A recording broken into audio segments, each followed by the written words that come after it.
स्वामी जी श्री रामचरण जी महाराज की अनुभव वाणी है।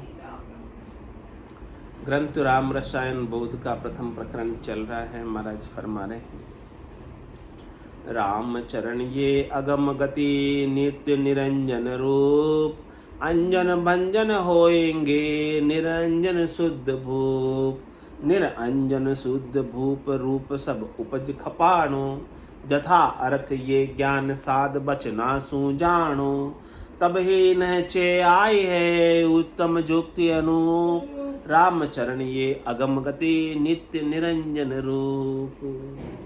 कह रहे महाराज, आप किस गति को प्राप्त हो जाओ, ऐसी उच्च गति को प्राप्त हो जाओ, अगम गति को प्राप्त हो जाओ, जिसके गम सबको नहीं है।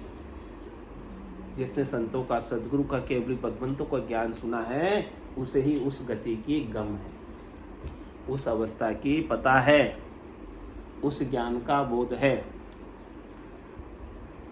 और ये अगम गति कैसी है? नित्य। नित्य मतलब हाँ, कल भी थी, आज भी है, कल भी रहे। इसका देश से, काल से कोई फर्क नहीं,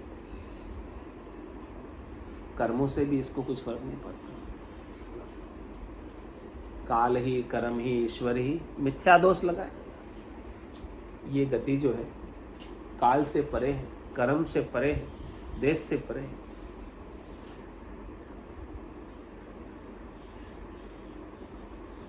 और ये नित्य निरंजन रूप। निरंजन मतलब अंजन नहीं है इसका। अंजन मतलब शरीर नहीं है, अशरीरी है। अगम की जो गति है, अगम की जो अवस्था है, अगम का जो स्वरूप है, सत का जो स्वरूप है, वो निरंजन स्वरूप है, निराकार स्वरूप, अजोनी स्वरूप। कह रहे अंजन भंजन होएंगे। अंजन का क्या होगा? भंजन होगा। समझो समझो बात को महाराज। अंजन का क्या होगा? घड़ा बना वो क्या होगा? टूटेगा। लेकिन मिट्टी का क्या होगा? मिट्टी तो मिट्टी रहेगी। घड़े का कुछ होने वाला नहीं, घड़े का तो मरने वाला, मिट्टी का कुछ होने वाला नहीं। मिट्टी का क्या बिगड़ेगा? अपने स्वरूप में रहेगा। हाँ, घड़ा तो फूट जाएगा, पर मिट्टी का क्या? मिट्टी में मिल जाएगा। मिट्टी में मिल जाएगा। तो महाराज के जो घड़े बने हैं उन सब का भंजन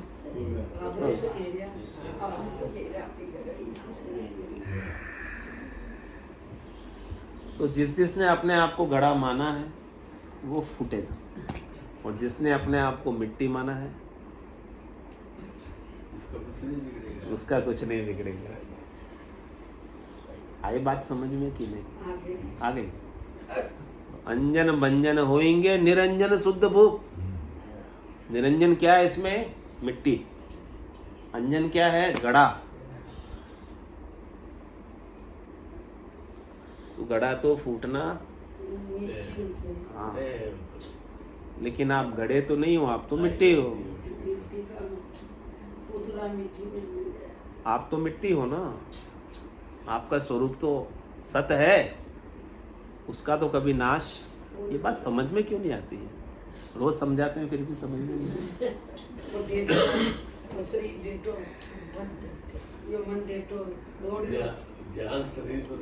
ध्यान बार बार शरीर पे चला जाता है।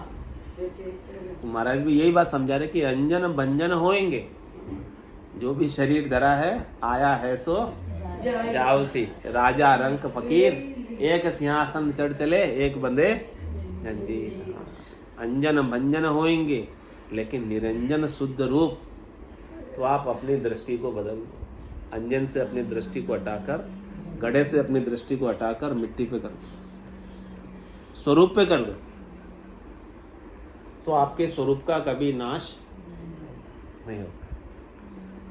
जब तक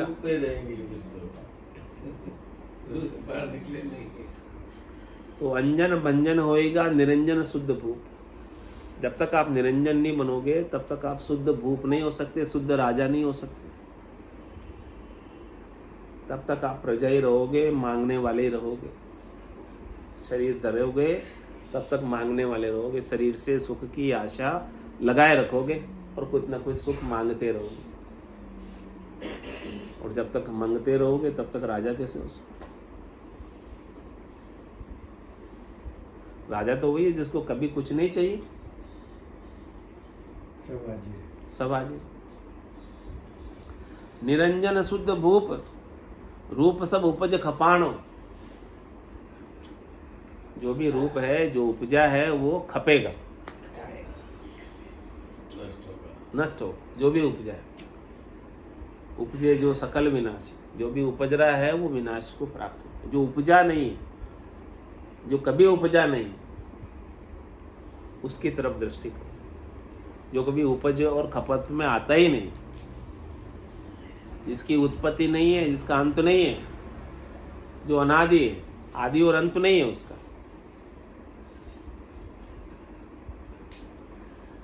उसकी तरफ दृष्टि करो। उसके बिना तो सब उपजने वाले और खपने वाले, आने वाले और जाने वाले, सब माया है।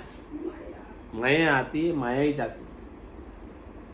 माया ही लड़ती है, माया ही लड़ाती है। माया ही जीतती है, माया ही हारती है। हाँ, माया ही सुख देती है, माया ही दुख देती है।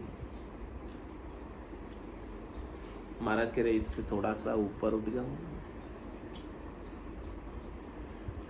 यथार्थ ये ज्ञान साध बचना सूझा। ये जो ज्ञान बता रहे ना आपको, ये यथार्थ ज्ञान, वास्तविक ज्ञान, सही ज्ञान।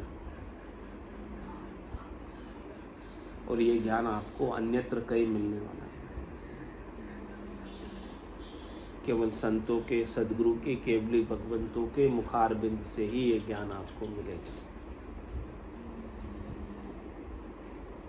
उनके अणबे के वचनों के, अगम देश के वचनों से ही ये ज्ञान आपको मिलेगा। यथार्थ सत्य का ज्ञान है, जो हमारे असत के भ्रम की निवृत्ति कर देता है। जो असत हमने ओढ़ रखा है, जो असत हमने हमारा मान रखा है, उसका नाश इस ज्ञान के माध्यम से होगा, यथार्थ ज्ञान से। तुम्हारे यथार्थ ये ज्ञान, ये ज्ञान क्या है? यथार्थ ज्ञान। और इसे कैसे जाना जाए यथार्थ ज्ञान को? साध वचना सूझा।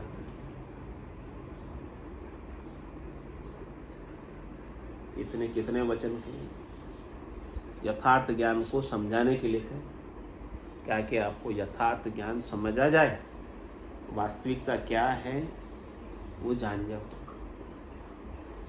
बाकी सब वास्तविक नहीं है, बाकी सब माया से रचित। उमा कहत में अनुभव अपना, सतरी भजन जगत सब सपना। ये संसार पूरा सपना है, यथार्थ तो स्वरूप बोध है। तभी नैचे आइए उत्तम युक्ति अनुभव। कह रहे महाराज, आप ऐसे साधना करने वाले, भक्ति करने वाले संतों के, केवली भगवंतों के अणबे के वचन सुनोगे, यथार्थ ज्ञान सुनोगे, तो आपको विश्वास हो जाएगा, सत्य पर भरोसा आ जाएगा, सत्य को पालोगे और असत से आपकी आसक्ति समाप्त हो जाएगी। बुद्धि में जो असत का महत्व था, वो महत्व मिट जाएगा। तभी नैचे आई है उत्तम युक्ति अनूप। ये महाराज कह रहे हैं कि बड़ी अनुपम चीज, जिसे मिल गई ना, उससे तो उत्तम युक्ति मिल गई। इस उत्तम युक्ति को मिलने के बाद करने ही करे, निक्रम रहे ऐसी युक्ति लखाए, सदा विलास त्रास नहीं बने, भोग में जोग। सब भोग करते हुए भी उसका जोग तारी परमात्मा में लगी ही हुई है। रामचरण ये अगम गति नित्य निरंजन रूप। ऐसी महाराज कह रहे कि अगम गति को पा जाओ आप, अगम देश के अणबे के वचनों से। अगम देश की अणबे ऐसी, सुनता ही सुख आवे, गर्जे शब्द सुधारस बरसी, भरम करम सब ढावे। शरीर के, संसार के, इंद्रियों के, वस्तुओं के, व्यक्तियों के सुख के भरम और कर्म हमारे इस अगम देश के अणबे के वचनों से मिटते हैं। ऐसी अगम गति ये नित्य निरंजन रूप को आपको, स्वरूप को आपको बताती है, आपको स्वरूप में लेकर जाती है। आप स्वरूप से हट गए, निजानंद से हट गए, परमानंद से हट गए, भजनानंद से हट गए। हाँ, इंद्रियों के सुखों में लग गए, शब्द में, रूप में, रस में, गंध में, स्पर्श में, पांचों वास सदा उरिया के, यूं भवता जुग जागे। 5 वासना की पूर्ति के लिए ये संसार में जीव भवता फिर रहा है, जगह जगह जन्म पा रहा है, जगह जगह मरण हो रहा है। वो अपने स्वरूप का बोध नहीं कर रहा, सत का बोध नहीं कर रहा। सतगुरु के वचनों से सत का बोध होगा।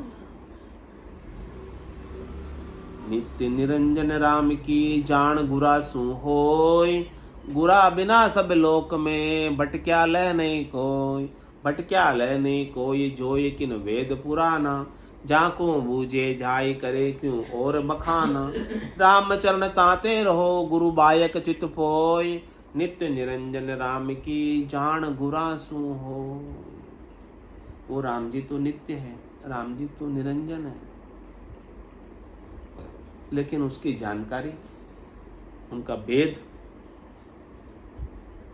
सदगुरु के माध्यम से हमें मिलता है। सदगुरु कृपा करते हैं तब हमारी बुद्धि पर विवेक जागती, समझ आती।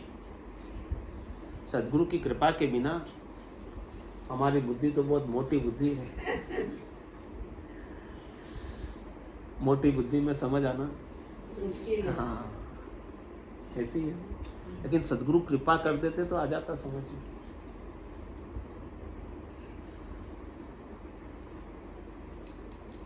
तो नित्य निरंजन राम की जान गुरासु, जानकारी सदगुरु देते हैं, बताते हैं।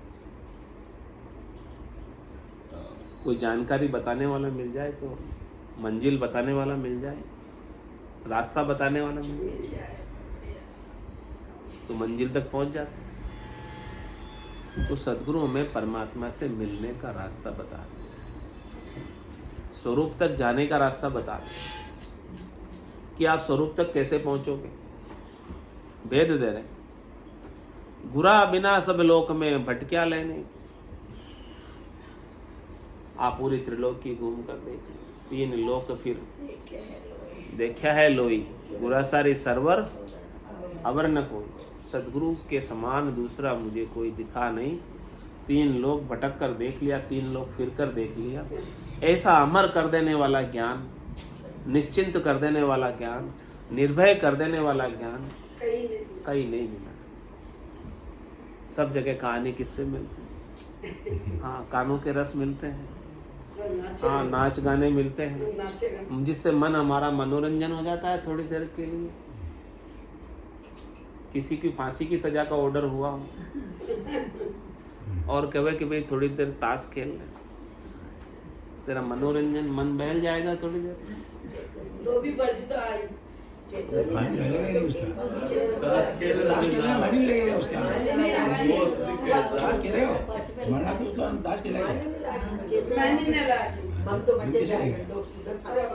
पर अपना तो लग रहा है ना, सबका ऑर्डर हो रखा है, ऑर्डर तो हो रखा पर अपना तो मन सबका लग रहा है ना, शब्द में, रूप में, रस में, ताश खेलने में।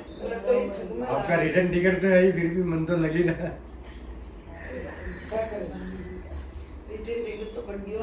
अरे भाई कोई समझदार होगा तो कोई उपाय बताओ कि फांसी की सजा टल जाए। ऐसा उपाय बताओ, ऑर्डर उसको रद्द करा ला। मैं सतगुरु है, वो रद्द कर सकते, उनके हाथ में है सब।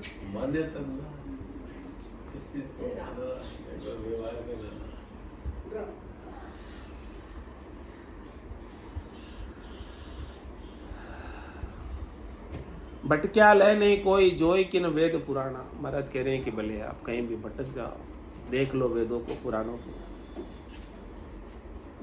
उसमें भी यही बात लिखी हुई कि ज्ञान मिलेगा तो आपको सदगुरु से मिलेगा और कहीं मिलने वाला नहीं है, सदगुरु से मिलने वाला नहीं। सब शास्त्रों में भी यही बात लिखी है। जहाँ को बूझे जाए करे क्यों और बखाना।